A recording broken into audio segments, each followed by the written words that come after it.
ایک بزرگ حج کو گئے، وہ بازار بھی گئے، انہوں نے سامان خریدا، پوچھا کہ کیا بھاؤ ہے، انہوں نے کہا کہ 4 آنے کا، کہا کہ 3 آنے کا دے دو۔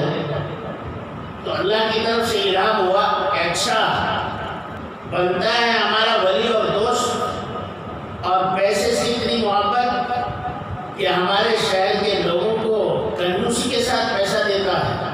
فوراً توبہ کی، اللہ میں توبہ کرتا ہوں۔ یعنی مکہ اور مدینہ میں جا کر بھاؤ تاؤ نہیں ہونا چاہیے، پہلے سے سوچ لو کہ ہمارے پاس اتنے پیسے ہیں اور اتنے پیسے میں فلاں چیز لینی ہے، بس۔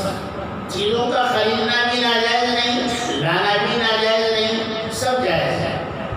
ناجائز اگر ہے تو وہ یہ ہے کہ گھر میں آ کر یا اپنے کمرے پر آ کر تبصرہ کر، نہیں جی مکے کے لوگ جو ہیں بہت سخت ہیں، ان کو تمیز نہیں ہے، دیکھو جب بھی بات کرتے ہیں تو سختی سے کرتے ہیں، میری اور آپ کی کیا حیثیت ہے، اللہ کے نبی کے ساتھ انہوں نے سختی کی، اس لیے ان میں کمی نہیں نکالنا چاہیے، ان کو برا نہیں کہنا چاہیے۔ حضور علیہ السلام نے ارشاد فرمایا ایک زمانہ آئے گا لوگ مجھے برا کہیں گے۔ صحابہ نے پوچھا یا رسول اللہ صلی اللہ علیہ وسلم کیا وہ مسلمان نہیں ہوں گے؟ فرمایا کہ ہاں وہ مسلمان ہوں گے، روزہ بھی رکھتے ہوں گے، نماز بھی پڑھتے ہوں گے، حج بھی کریں گے۔ کہا یا رسول اللہ صلی اللہ علیہ وسلم پھر وہ کیسے برا کہیں گے آپ کو؟